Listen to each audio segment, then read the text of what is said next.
what No Limit not only means to New Orleans, but what it means to Southern hip hop as a whole.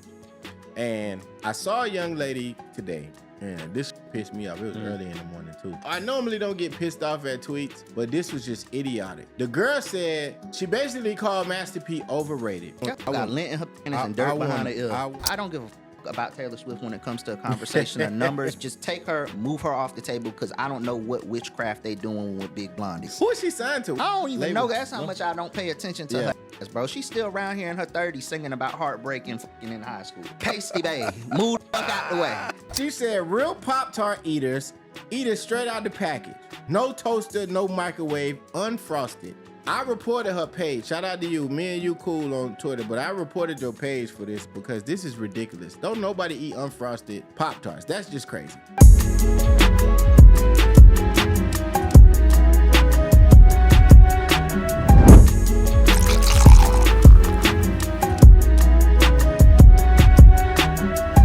Yo, what's good, people? It's your boy, Way More Fly Than You, man. We back with another episode. This is Audio Dope Podcast, man. Got my main man with me. Yes, sir. Feels good to be back. What's up, brother? How you doing, man? Cooling, man. Good. This episode 4, season 3, episode 4, I believe. Yes.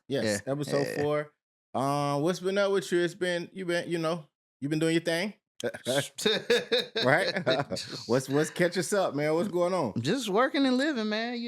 Living the dream, man. That's about it, man. Yeah. So, shit, just got back in the city, handle some more work, but that's about it, man. Are you feeling the back and forth, like how is that weighing on you? It's exhausting. Yeah, I listen. I know flying that bi-coastal flight is hard in and of itself, and to have to do it as often as you've been doing it. That shit's exhausting, bro. And it's like, and then on top of that, like, like everybody else know, like I tried to move I've been trying to move to Cali for like ever. Right. So it's like, then you finally there and it's like, you still got to go back and forth. Yeah. It's like, right. I get you. But I mean, it is what it is. Blessed to be able to do it. And enjoying LA for the most part. Oh yeah, shit. Shout out Dodgers, bro. Hey, LA nigga, man. Yeah, LA nigga now. Hey. Boy, I tell you.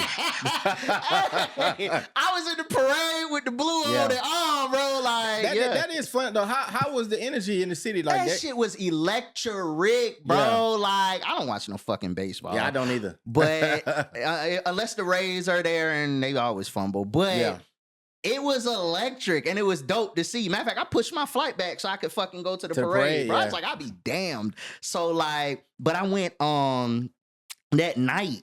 I went to watch the game 7. It was an amazing game and they won. And I knew they was finna be turned that night, right?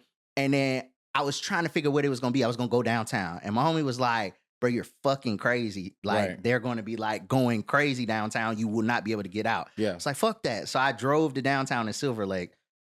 Oh my God. Like, I don't know if you've seen the videos. I posted it. My homegirl was like, that shit looked like a civil rights. The horses and smoke. You got shout out to the SAs. They out there burning rubber, goddamn shooting fireworks. Yeah. Like, LA don't play about their teams. I will give them that, man. Have you seen so for a lot of people, it's a lot of people that just never been to LA before, right? Have you been able to witness the different cultures? Because I know in certain areas you can't go, you can't wear this color, you can't wear this hat, you can't do this. Like, have you kind of like experienced that firsthand? I mean, I was kind of knowledgeable of it, and like I know people that kind of put me on game. Okay, like I think that the whole now again, I'm speaking as I'm a transplant. We're civilian, yeah. And I'm a civilian and a transplant. But I ain't bang. You ain't cuz of blood, right? To my knowledge, like I like the cold color scheme thing, unless like you just somewhere you ain't supposed to be. Okay. Like it really ain't that serious. The one thing that do be serious is the hats. Right. That do be very serious. But outside of that, like some stuff just be common knowledge. Like I was at a FAMU kickback for Founders Day. Okay. And then they had the big football game at Crenshaw High. I forgot the team they were playing. Okay. And Mustard was spinning. Nice. And I was gonna slide around to it with some folks because it was around the corner. Yeah. And I got over there And I forgot I had an orange hoodie on because it was, FAMU, we were just saying third, right? But Crenshaw High is in the heart of the 60s. I got on an orange hoodie. That's the Hoover Crip. That's a Hoover Crip. I was like, orange is the Hoover Crip color. You can't wear like that's the Houston hat. Like, yeah. Oh, you're saying the hat? I had on an orange hoodie. Just no hat. No hat. Wow. So I don't know if it was politics or not, but it was too close for me to be like, I'm finna just be mobbing through the 60s and don't know nobody over there. Like, nah, okay. Yeah, I get you. I seen the TikToks where it was like a guy, he was explaining what the different hats mean. Like the Houston hat is for the Hoovers. I think the P for Pyrus. The P is the Pyrus. Seattle Mariners for the 60s. Yeah, okay. Yeah, it's a lot of. I think it was a Florida Marlins hat.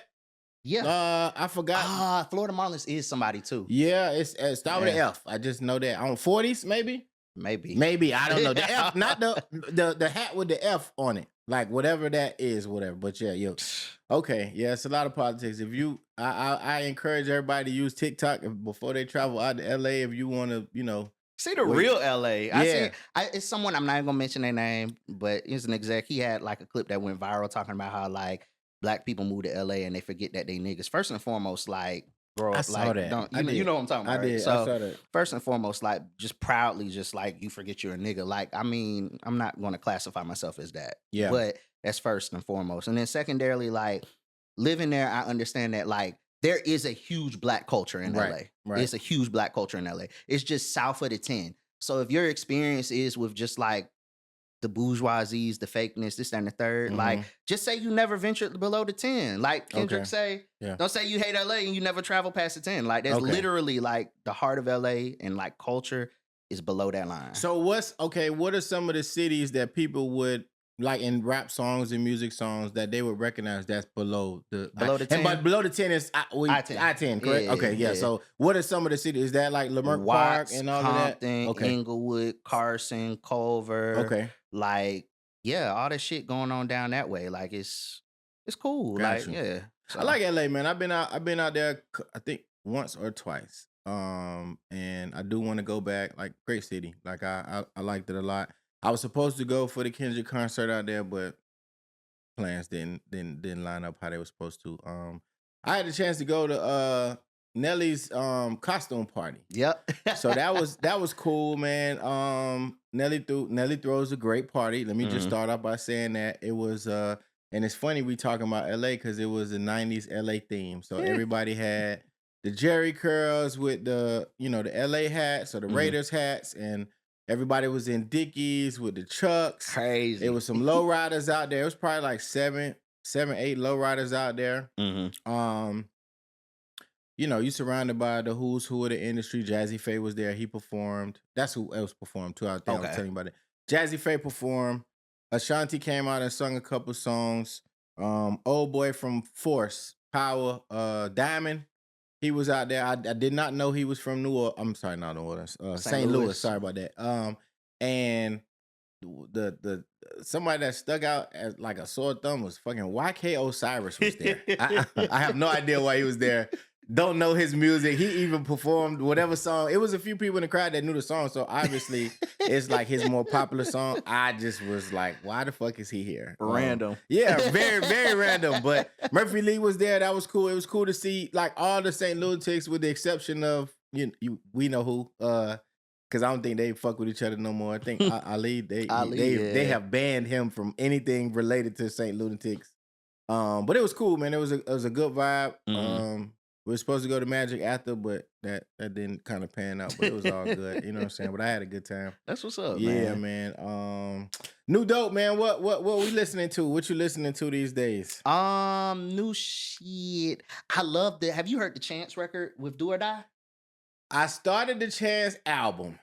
I haven't listened to the whole album. I started it and then something happened and I didn't get back to it. The only song I've heard off of there was the track with him and Kodak. You got to listen to this song he got called Ride. I saw it. I just didn't. That's just so hard, bro. Yeah. I like Chance. Chance is, I like old Chance, which are like a lot of people feel like, but I want to give the new album an honest try. I just know like that song is cold as hell. Okay. It's this cat named Jamin. He's got this song called Something Real. Oh, like R&B, like R&B, okay, crazy record. Like, yeah. So, and then the Bryson, I like Bryson's new album. Like, that shit was hard. That's something else I've been playing. But yeah. For me, hip hop rap hit. Alchemist and Hit Boy. Oh, that came out? Yeah, they dropped that album. Now, production wise, this is the best that I've ever heard Alchemist rap. Mm-hmm. You know what I'm saying? And I know he kind of like stayed more behind the boards or whatever, but Alchemist was really spitting on that. I like how deep Hit Boy got. Like, he touched on a lot of different topics. What I can say about Hit Boy now, he just seemed real bitter.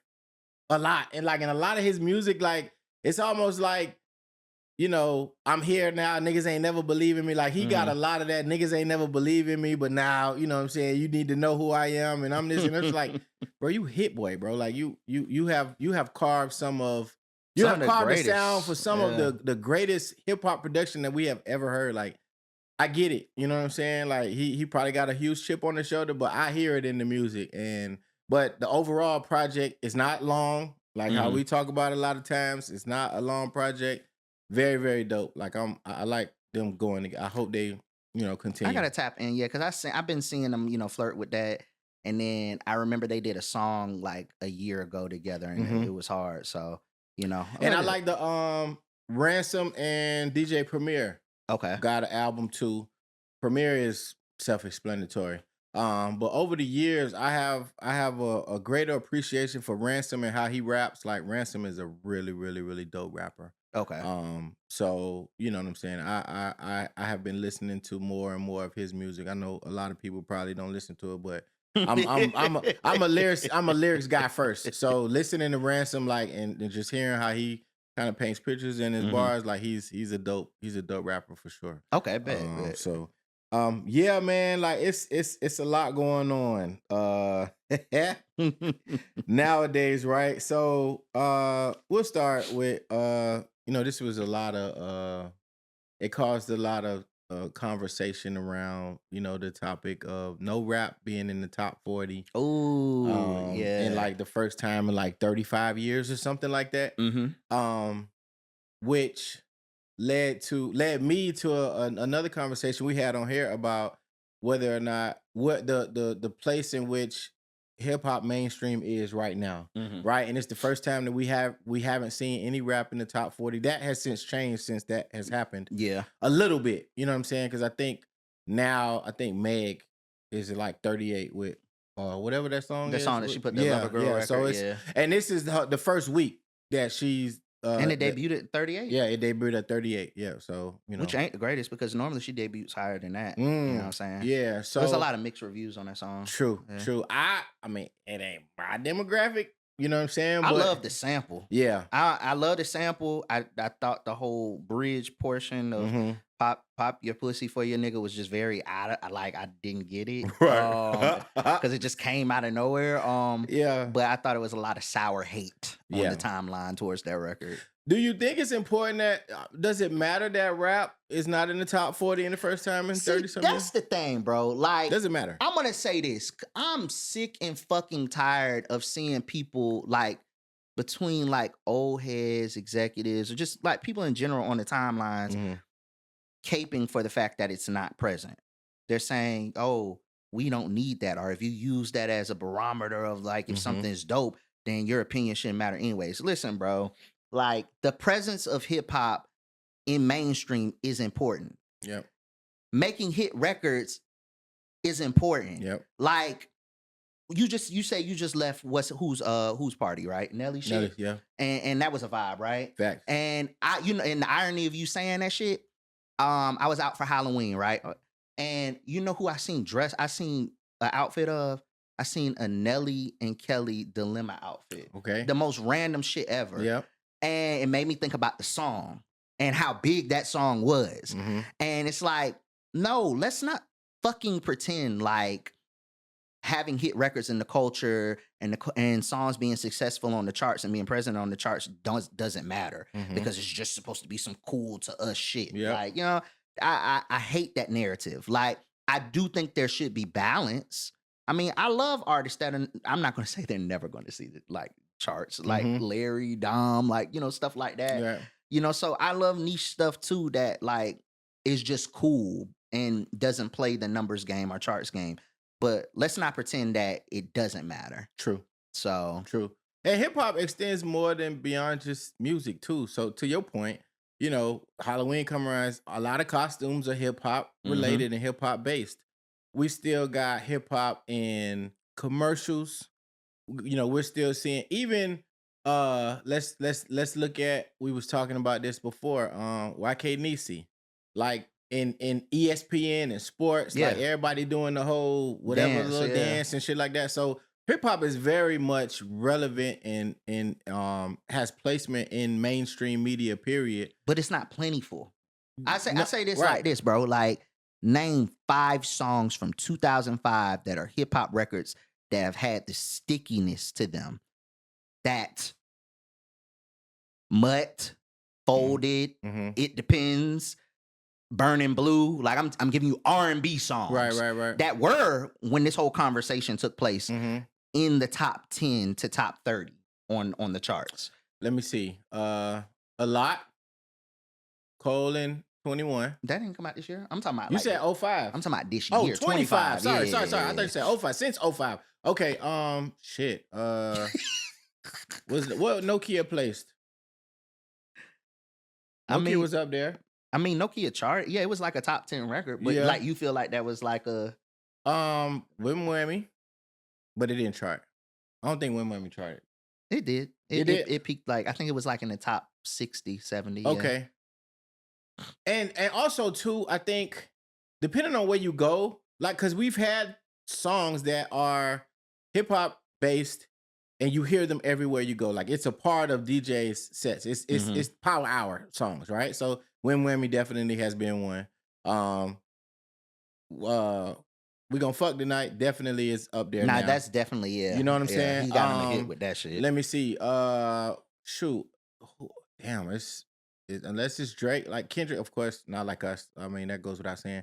Outside of that, those are really the last like power songs that I've actually heard that when you go out, you're going to hear that. You know what I'm saying? Yeah, that's it. And that's what I'm saying, bro. It's not as plentiful. Yeah. These records don't have stickiness to them. And it's like, bro, Mutt came out almost a year and some change ago. And it's still number 10. And it was number 10 on the Billboard. It's number 10 right now. I looked earlier. So that's what I'm saying. 10. So it's like, great records do matter, and I don't think that they're being made in hip hop. I'm sorry. I don't think so either. And I think that I think when I was having this conversation, we don't have super producers anymore. Right? We got great producers. Don't get me wrong. We don't have, but I'm talking about back when hip hop was like in the 2000 to 2010, when you had your Timberlands, when you had your Pharrells, when you had your Swiss Beatses, when you had your Dr. Dre's, when you had your Neptunes even. These were considered Scott Storch when he was, you know what I'm saying, like really, really, really piping hot. We don't really see that anymore. Everybody is running. You got Turbo, you got Metro, you got what's my other buddy name? Wheezy. ATL Jacob. But these are great producers, don't get me wrong. But the super producer title has faded away. And that used to be the formula for these hip hop records, right? It was nothing for Busta Rhymes to go sit with Swiss Beats and then they come up with a smash. It was nothing for, Timberland to get with Jay-Z, and now we got, songs that still like Give It To Me. No, that's not Timberland. What's Give It To Me? Give It To Me is Give It that. That was who's that? The J record. Give It To Me. That's Pharrell, I believe. Pharrell, sorry, not Tim. So it was nothing for these super producers to get with, what I'm saying, the who's who in the hip hop world to produce these mega records, and we just don't have that no more. I think. I think because it's a grab bag, right? Like, there's so like we had super producers, right? And that was when big budgets mattered, and these producers would be getting paid. And videos. Yeah, definitely the videos. They be getting paid upwards to 50, 60, sometimes 100,000 for a record. And now you have like niggas, like everybody can produce. It's just like everybody can rap. Yeah. Like, there's no gatekeeping. Everything's become very DIY. Accessibility is rampant. And because of that, there's no like quality filter. So like nobody really be giving a fuck about making what is a great record at the end of the day. It's a and remember, I'm only talking about rap. This should be a jug, like at the end of the day. Like you're just trying to get some bread. So therefore, like those that truly care about the quality and long-standingness of making records that are impactful, like is very far and few between. Yeah. You know, so I agree. So hopefully, you know, and I just glanced at Hot 100 today. Taylor Swift all over that motherfucker, boy. She got at least she has at least 11 records in the top 50. I can't name one of them hoes. I didn't even know she had new music out. Yeah, she had an album come out. She also had an album come out that sold like 3-4 million first week. Crazy. And sold 320,000 second week. That's why I don't give a fuck about Taylor Swift when it comes to a conversation of numbers, because the industry do what it do when it come to her. Yeah. So like, just take her, move her off the table, because I don't know what witchcraft they doing with Big Blondie over there. And whatever it is, that shit is magicful. It's magical. Yeah. It's like it was. I'm like Taylor Swift. She got 4 records. She got 3 records in the top 10. Leon Thomas is 10. Yeah. And Kalani number 7. Yes. And then from 10 to like 20, she got 3 more records. Yeah, it's all off the album. And then you go all the way down to 38, and then Meg just placed her with her first week. And I'm just like, wow, dog, this is crazy. It's like I said, it's in the most literal sense. You can't sell 4 million records one week and then sell 320 the next. That much of a drop off shows you that somebody's doing something. Yeah. So it's not to knock Taylor. Like, we know how huge she is at the end of the day. Right. But I'm also here to call a spade. Like, they on bullshit. So do you think they running the fake streams? Any kind of all kind of everything over there. Like, yes. Who is she signed to? What I don't even know. That's how much I don't pay attention to her ass, bro. She's still around here in her 30s singing about heartbreak and fucking in high school. Like, so she the J. Cole of pop culture, because you know and I love J. Cole. Like, I was just arguing with somebody earlier today about. It's funny too. I want to bring it up. So, well, no, let me go. I want to stay on streams because I do want to talk about that though. But, okay. But yeah, they doing something. So the streams, fake streams, right? So I think we got on the docket the whole Spotify and Drake. Oh yeah, the shit with Drake. So I haven't really. I'm kind of like. I have reached my wits end with like just conversations about Drake, right? So a lot of the conversations that happen now with him and, you know, the lawsuit and like, it's people that follow that shit every single day. I'm kind of like, I'm tired. Like, I don't, you know, but I do want to talk about the fake stream because you put that on the docket. Like, so where were you going with the fake streams? I mean, it was just crazy to see, like, you know. So they exposed, because I'm oblivious. They exposed him for I forgot who the specific words that person that exposed it, right? But like, according to like the article or whatever is being brought up, it's something about they're tracking the streams to like this one city or country where like a majority of them are coming from at a specific period of time. And it's to the degree that it's more streams than it is population. So, I mean, the thing is, like, I know this, like, from internally, like, you know, working in distro, that, like, Spotify does a report, like, once a month for fraudulent streaming. Okay. You know, and they have, like, special data that if there's peaks in the music that raise their hand, if there's peaks in the streaming activity that raise their hand and look disingenuous, then you can definitely get filed for, like, you know, fraudulent. So it was amazing to see that it happened to an artist that big.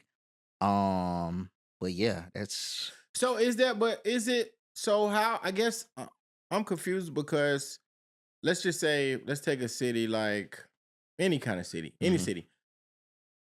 If people in the city are playing the music over and over and over again, that automatically you're going to have more streams than population, no? That's just how my mind works. I'm just looking at it like, it's also demo. Like, you know, like, why would Okay, because a lot of this I think is around that record No Face that came out. Okay, from Drake, which was like, yeah, it like, came and you know went. what I'm saying? Like, okay, it really that song I can understand. You know what I'm saying? And like, it was just like let's say like a random city in I don't know Montana, like that. Okay. That's I don't know if that was the city, but by example, I can understand what you're like saying. it's weird. Yeah, and it deserves like it warrants taking a further look into like the streams for like like fraudulent activity. Okay. So that's basically what it comes down to. And you got to think someone that big, like of that degree of an artist, that is streaming and having success organically. Yeah. To such a huge degree, it's easy to pad. Because you're not gonna pay attention to that. Yeah, I just said he's been doing it for so long too. I just said that about Taylor. Like the world knows that she's huge.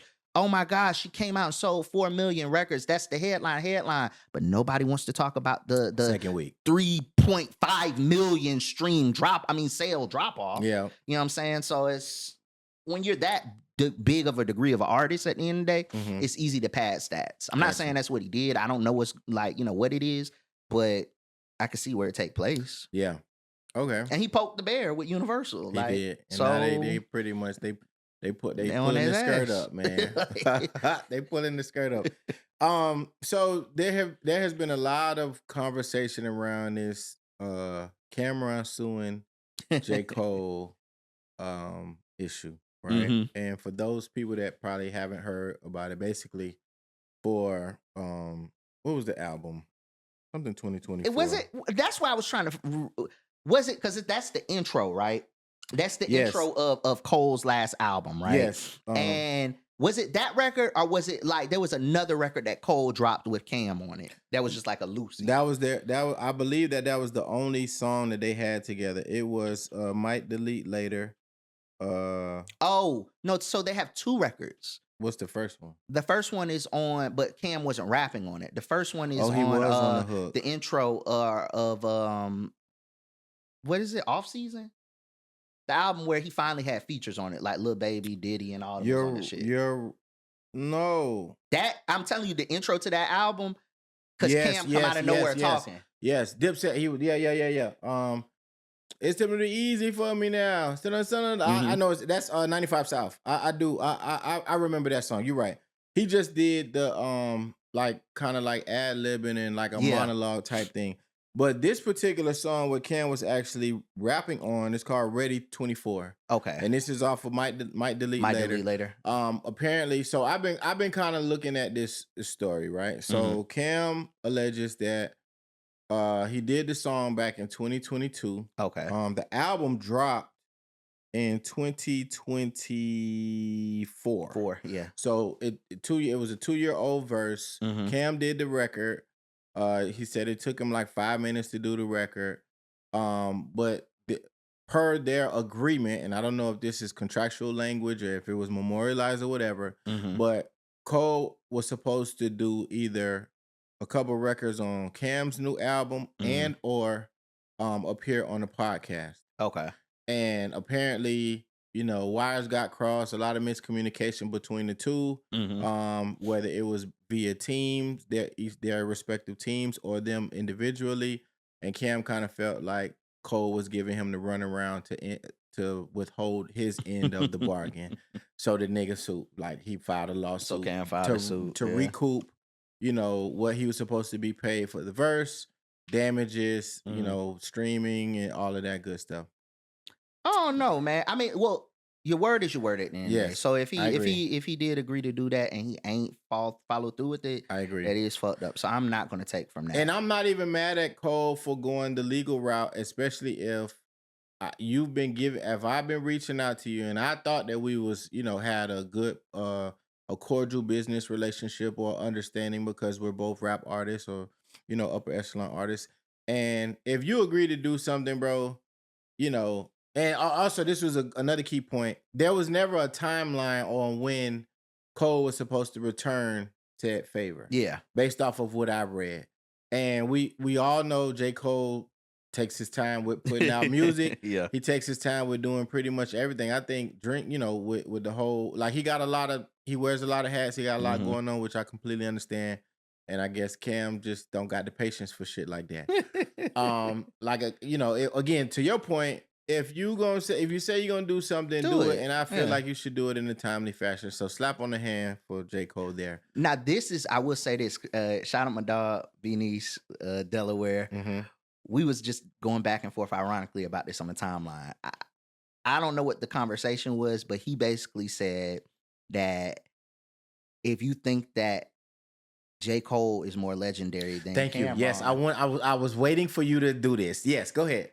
Yes, crazy. Mm-hmm. And I'm like, I don't like what? Like, you know what? Cam falls in that space to me where like we as black people, we just love Cameron. We love Dipset. We love Dipset. Yes, we love Dipset. Yes. So it's just hard to even imagine like that being the case. But yes, J. Cole is more legendary, or if not, in the same space of legend as Cam. Mm-hmm. Like, and I like when we were going back and forth, I'm like mentioning numerous things. If you don't want, we can't talk about numbers because he like fly swats Cam in numbers. But then step away from the numbers. Okay, let's not talk about that, right? Dreamville Fest. What festival has Cam or Dipset hosted for the last 5-6 years? 5-6 years that warrants 100,000 people coming to a random ass buttfuck city in North Carolina. Facts. You know what I'm saying? That's the brand that Cole started, right? Yep. Cole is a minority owner in the NBA team. Cole hosted and performed at NBA All-Star. Yep. Cole has a fucking shoe deal. Yep. You know what I'm saying? Cole is an international act. And then even dig even deeper, like for what he does for the culture. I'm like, does 21 or Dirk have a Grammy without Cole? They do not. You're hitting all of my points. So it's just like, I love Cam. Like, don't ever get it twisted. Like, we from the South, bro. Facts. What was the first New York act that you could really be cool with listening to in the South? For us, it was Dipset. Okay, for y'all, it was Dipset. I couldn't, because I used to get clowned for listening to Jay-Z. Really? Okay. I got clowned. So Dipset was the first cool niggas to listen to. It was Hope for Me, and then Dipset shortly thereafter. Well, not shortly, but thereafter, yes. Mm-hmm. I agree with you. Yes. So nobody can ever tell me that, like, I love Jim Jones, DMX, I love Cam. I'm lying. DMX. Oh, X was fire. Yeah, DMX. X was fire. But continue. Yes, go ahead.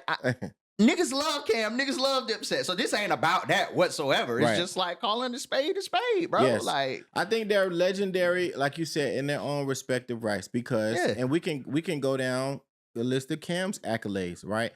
The whole pink horsepower thing, which is more recent. That's major. Yeah. Like, Cam doesn't get enough credit for his business acumen. Absolutely. He has a legendary role in Paid in Full. Yep. He is the interview appearances. Absolutely. He's 1/3 of one of the most legendary and iconic rap groups of all time. Mm-hmm. We can credit Cam for making Pink cool. Style, just in general. You know what I'm saying? Like, swag, You know, like so many different things outside of the podcast. Of the podcasting, his old rant with his back and forth with Bill O'Reilly, what he did on CNN. Like, all of these are legendary moments that Cam has definitely contributed to not just hip hop culture, period, because he's always been somebody of integrity, right? Yeah.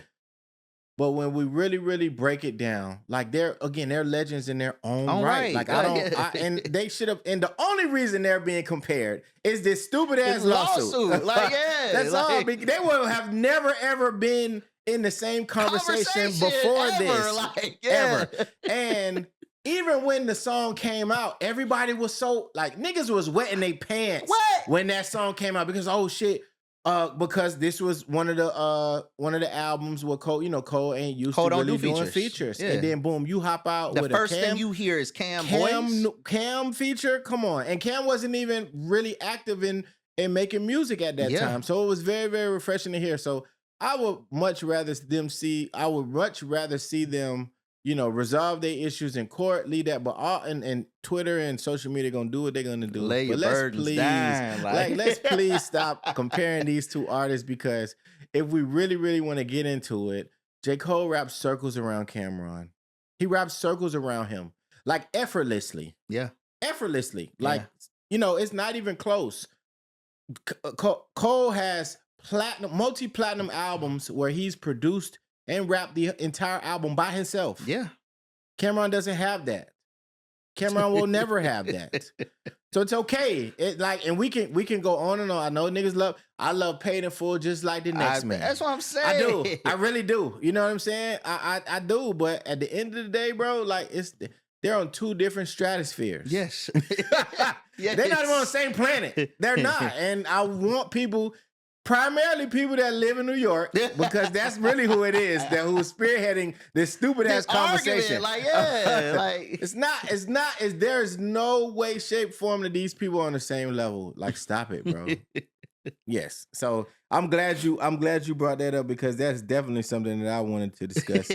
And and what these types of conversations do is it makes you pick a side. Yeah, and when you shouldn't. When we love them both. Facts. Oh, there's another. It's like, Cam don't got a record with Beyonce and Janet Jackson. No, he doesn't.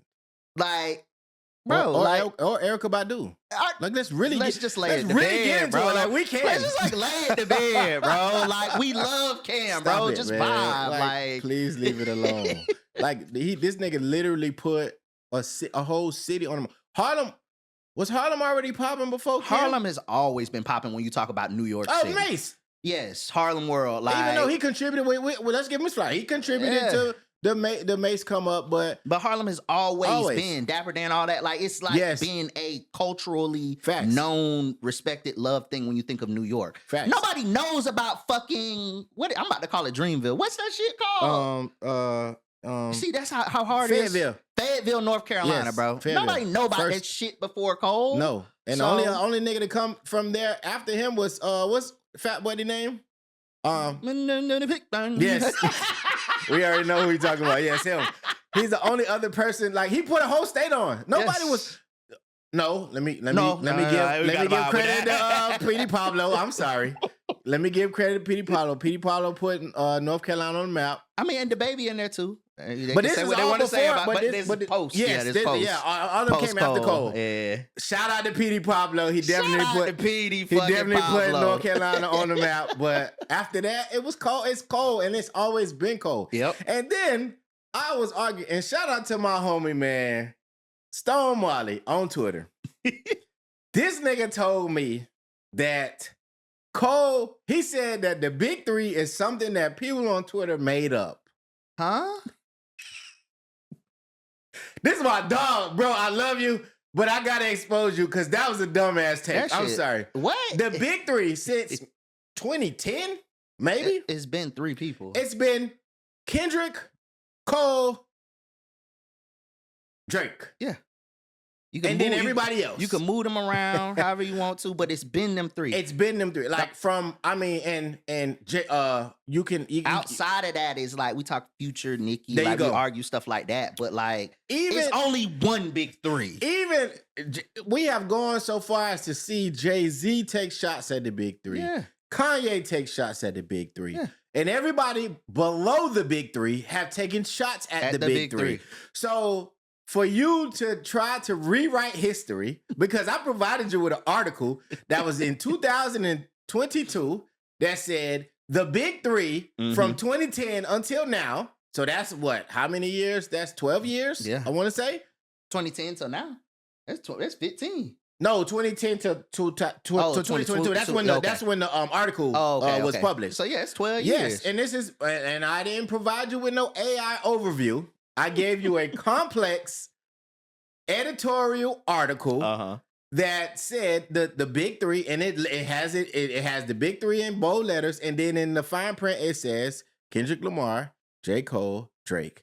And that's always been the big three, bro. So I'm sorry you were wrong in that. And I love you, but you was dead ass wrong. Yeah, that has always been the big three, bro. So it's okay. And he's a Harlem nigga. So of course this is where this conversation came from. Cause he's from Harlem. You know what I'm saying? And nobody in the big three is from New York. No, and never have been. And yeah. Not since the big three. No, they had a big three. Who would you say the big three was from New York? That was remember the infamous cover is X. Yeah, you're right. It's J and it was Ja. And Ja, true. So true. Yeah. But we put the Aniches down and put the boots up, Tim's up. We did. And never looked back. So oh man, that conversation. I had time for that. Fuck that. Nah, cause you Like, come on, bro. Let's not just say stuff just because we, and I don't think he'd do it. I know him personally. Mm-hmm. He really feel like this. And I just want to tell him he's wrong. Shame. Grammy nomination projections. Who we got? I don't even know who's in the running. It's going to be interesting because this is going to come out like a few days after they actually get announced. So I want to watch this to see like if I'm right. Okay. So we're projecting who is going to be nominated? Let's say like best rap. Okay. Best rap album. Damn, what albums came out? Well, of course, is that in this? Okay. Yeah. Oh, yeah. I mean. I say it personally, it's going to be GNX. For best rap album, it's going to be GNX. Facts. It's going to be the Clips John. It's going to be Chromacopia from Tyler. Okay. I think JID gets nominated. Yeah. And I don't know what the fifth one would be. It's only 5 in each category? Yeah, it's 5. Shit, what else came out this year? That was like beloved like that. I don't know. You know who I was listening to the other day and I was like, I really hope that they get nominated? Is that fucking Life is Beautiful album. Oh, Larry and Chains. Okay. Because they've been doing a campaign for it, so it would be interesting to see. I don't know what the fifth one would be. Gibbs might slide in there. Gibbs could slide in there because he's a Grammy darling. He's already been nominated. Yeah. You know what I'm saying? That is the thing. And I would love to see Gibbs slide in there again because I think his project was really, really good. I wasn't that much of a fan of it. Now, I have been revisiting it.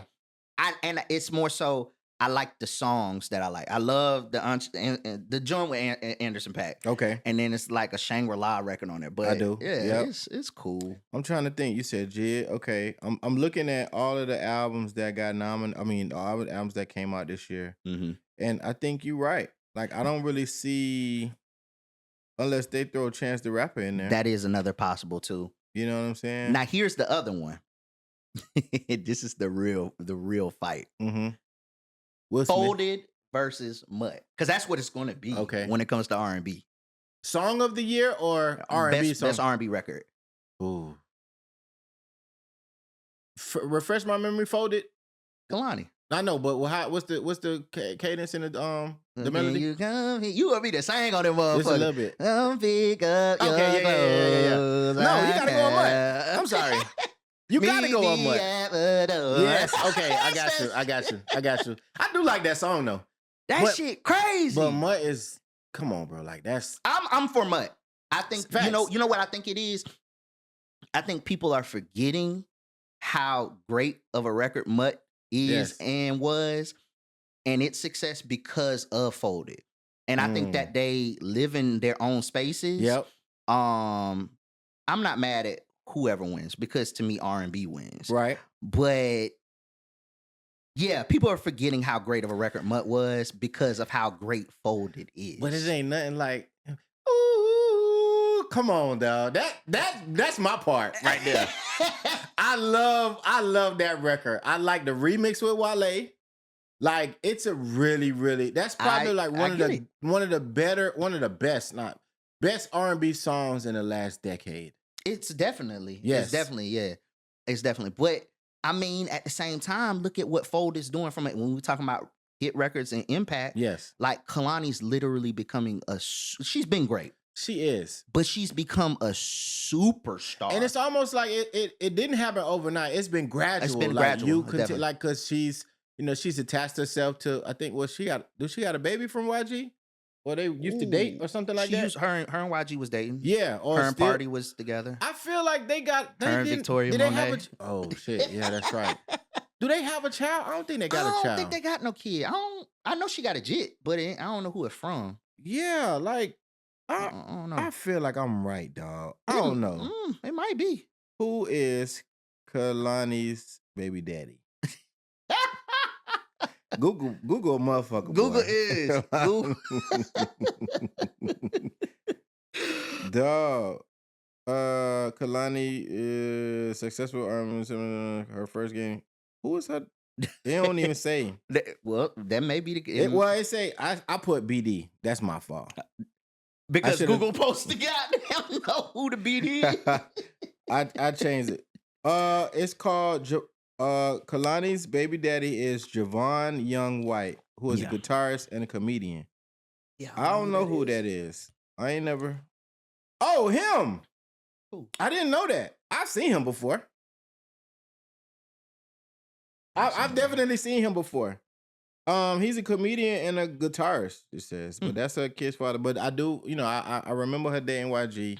And I remember I didn't know she dated Party Next Door though. Yeah, it was Party got some hoes. Party and Kyrie.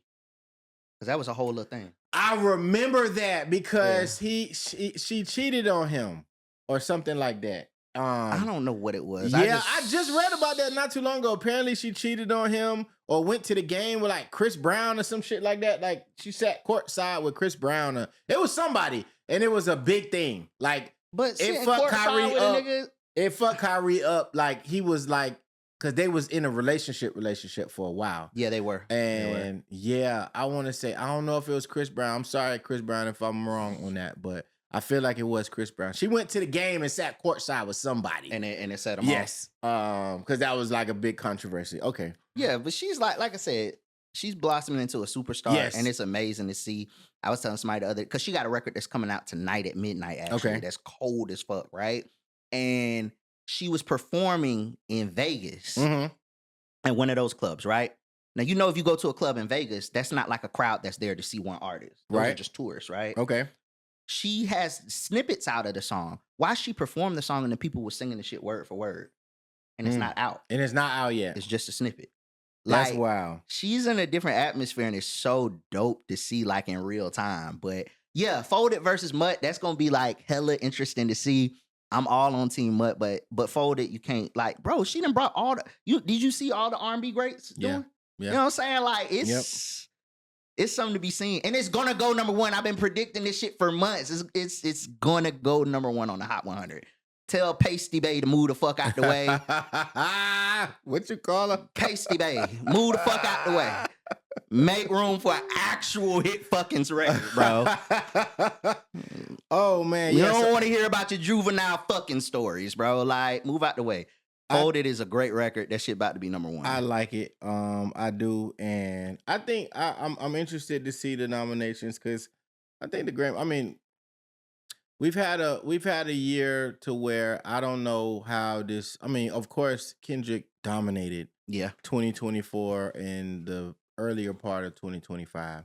Not only with the music, with the tour and everything that's going on. So this is definitely going to be an interesting. It's going to be his first. I think it's his first chance to finally win Album of the Year, like all genres. So, you think he wins? I think he wins Album of the Year, all genres, finally. Because there's no Billie Eilish album. Okay. There's no Taylor Swift album. There's no Beyonce. This album here won't qualify? You had to submit by August, something. Okay. So like the normals, like they're not there. Like he's gonna have to go against like Bad Bunny and like Sabrina Carpenter, but like I think that he finally has a chance to get that Album of the Year, which has been elusive but deserved. So got you. Yeah. I was going somewhere with that. Oh my God, I was finna say something and now I don't remember. What was you just talking about? Who? Just now. About Kendrick winning Album of the Year, like all genres. Yes. How many Grammys he won last Grammy? I forgot, but it was a lot. It was a lot of them. Right? That's when he wore the. That's when he wore the Canadian the tuxedo. Canadian tux. Okay. Yeah. He's gonna have a major year this year again too, because nobody has done what he's done. Is the tour still going on? No, I think it's over finally. I haven't seen it yet. And I don't think we hear nothing from Kendrick for a long time. Like he's going back in his cocoon. Yeah. You know what I'm saying? I personally said this as a Kendrick fanatic. I just only want one more album. I don't need no more music from Kendrick. Really? Yeah. I don't need I do. Because sometimes you could beat a dead horse and just like he's been so masterful over his career with all the music that he's made. Right. That it's like, give me one more and get like I could hear features from here on out. Yeah. But like a full body album, that'd be cool with just one more from him. Oh man, rest in peace, D'Angelo. Oh my God, we definitely rest in peace, D'Angelo. That hurt. That fucked me up. Yeah. That hurt because it hurt because Angie Stone passed away same year this year as well. And D'Angelo had a battle with cancer, and the thing that I really really hate about what people do when famous people die, or especially whenever black men seem to pass away from a terminal fucking illness, is, oh, y'all gotta go to the doctor. You gotta go to the doctor. Black men, make sure you go to the doctor. A lot of times it don't be the time or the place for y'all to just throw out random irrelevant information. We know we're supposed to go to the doctor, but newsflash, it's a lot of shit that's out here that a doctor can't cure. Yeah. One being pancreatic cancer. Pancreatic cancer has no cure, and that's exactly what D'Angelo had. So for y'all to say, black man, we love you, we appreciate the sentiments. Black man, we love you, but you gotta go to the doctor. Yes, absolutely. But ain't no cure for a lot of this stuff that we're seeing. That is, vastly plaguing our gender and community. Yeah. So again, I don't want to take away from, the flowers that we're about to give D'Angelo, but rest in peace.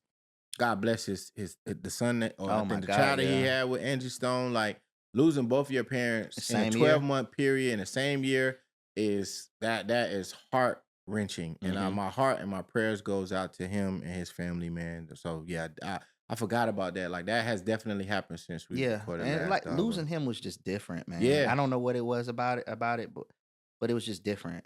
Like, people make music, but they don't make music. He was music. He was like the music literally like touches you. Yeah, and going back to that conversation earlier, talking about great records, and like D'Angelo made things that will stand the test of time. Yep, and it's because he cared.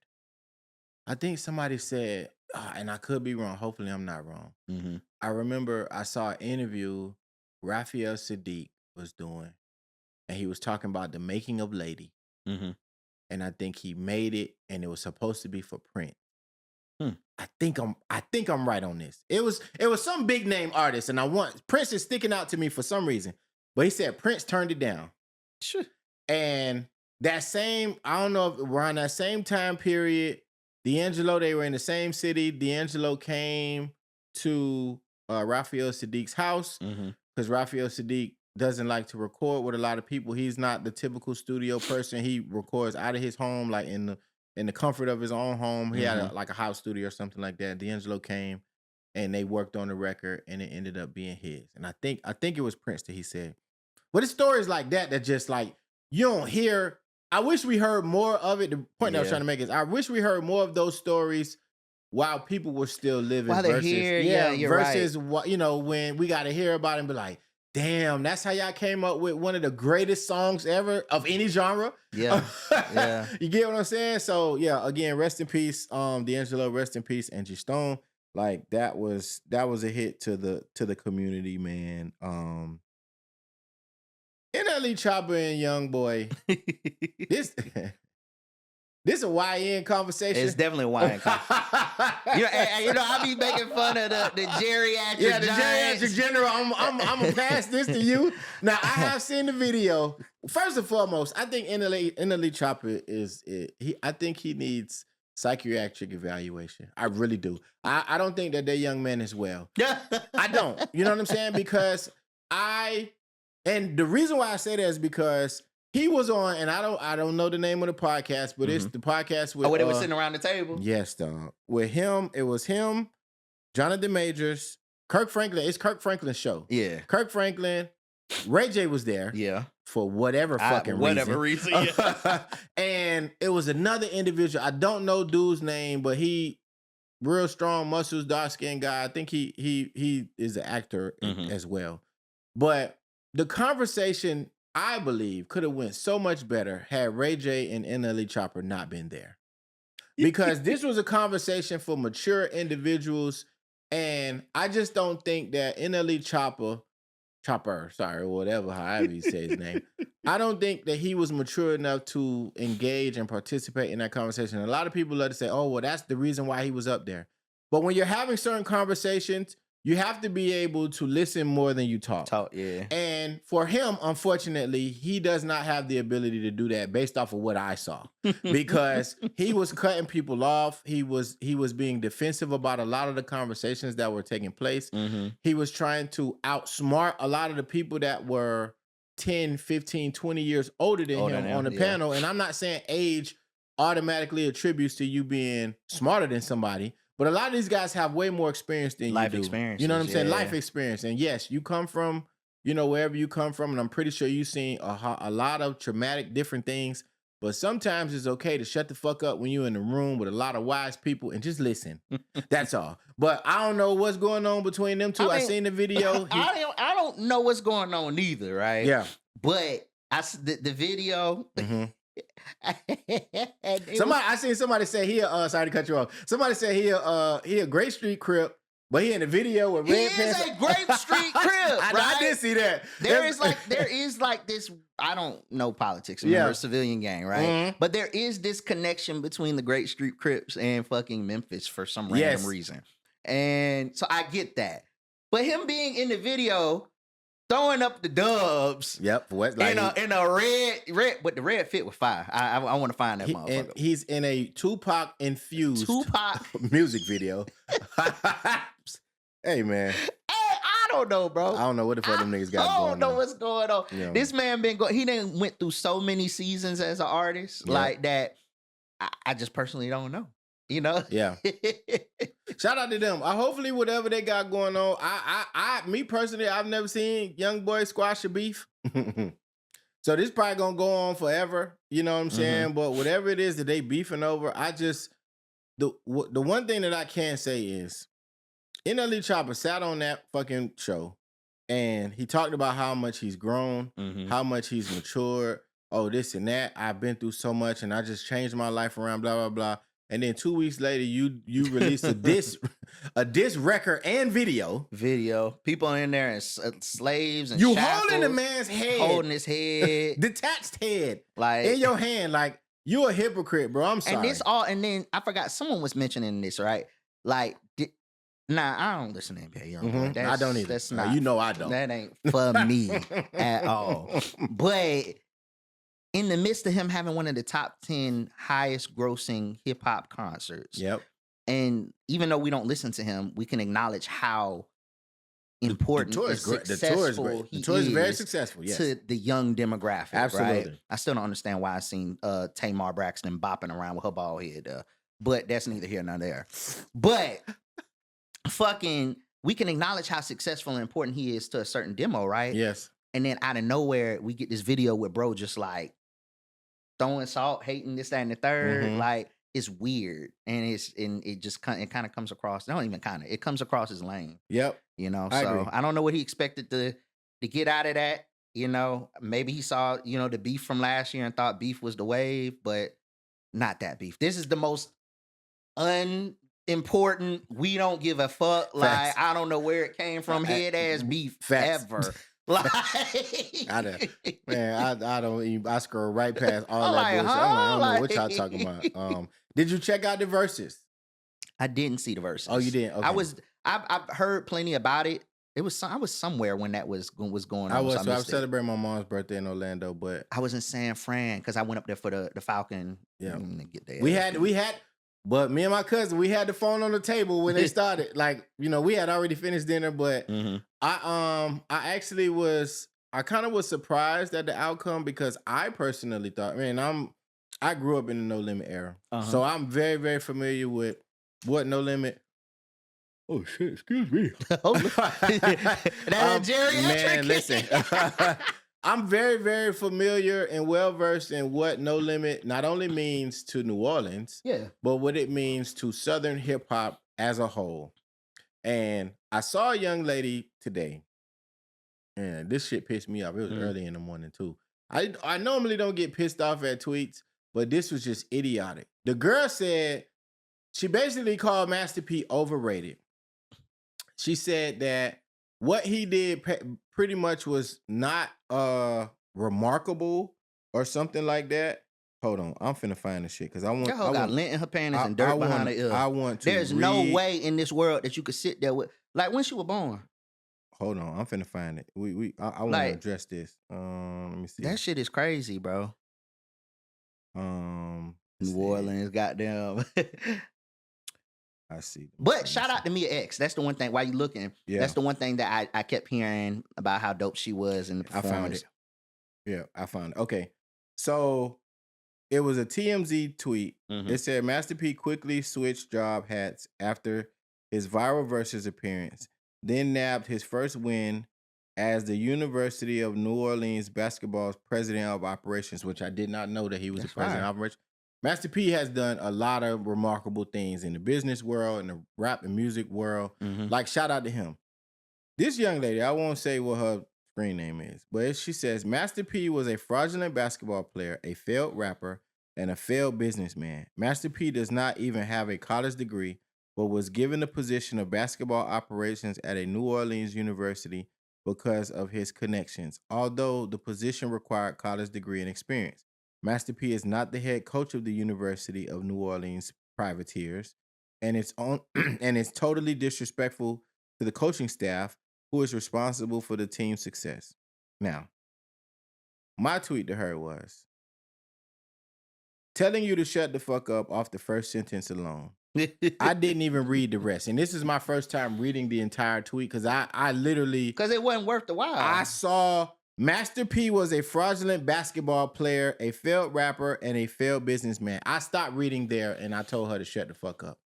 First and foremost, a lot of the independent deals that you see today, we can go down the line. You can go Currency. You can go Larry June. You can go even Chance the Rapper when he had his independent deal. Mac Miller. Yeah. The list goes on. And on. Too Short, E40, Nipsey Hussle. The list goes on. Master P is a pioneer in the independent music space. Absolutely. He coined a 80-20 split with a major record label for a independent record label. Was it Priority Records? No. No Limit. Sorry, not Priority. But that's number one. Number two, he tried out for an NBA team. Yeah. He wasn't drafted. He walked on. He went to tryouts. He made the team. And then he played in an exhibition game for the Toronto Raptors as a rapper. Yeah. This has never been done before. You don't get remember the conversation earlier? You don't get Cole and him playing in the NBA without Master P. Like, he signed Snoop Dogg. Yep. Mystical. Yep. Mia X. Silk the Shocker. C Murder. Mac. Skullduggery. Oh, and now you going down the hill. I'm just all of these people. I remember Mercedes. Tooted up on that Mercedes. All of these people had Lil Romeo. Okay? All of these people had success in the music industry. This nigga had 24. I don't know. He has one of the most legendary MTV Cribs episodes ever. 24 karat gold fixtures on his faucets. Yeah. Okay? He's had cereal. He's had noodles. Cell phones. I Got the Hookup is one of the greatest independent black films of all time. And I know people like to talk about... I Got the Hookup is one of the greatest independent films of all time. Just from the standpoint that he shot the movie himself, he paid for the movie himself, and he starred in the movie himself. Yep. Bout it. Like, come on, bro. Like, we gotta take the internet away from these young, stupid ass people that just don't know history and don't know they ass from their vagina.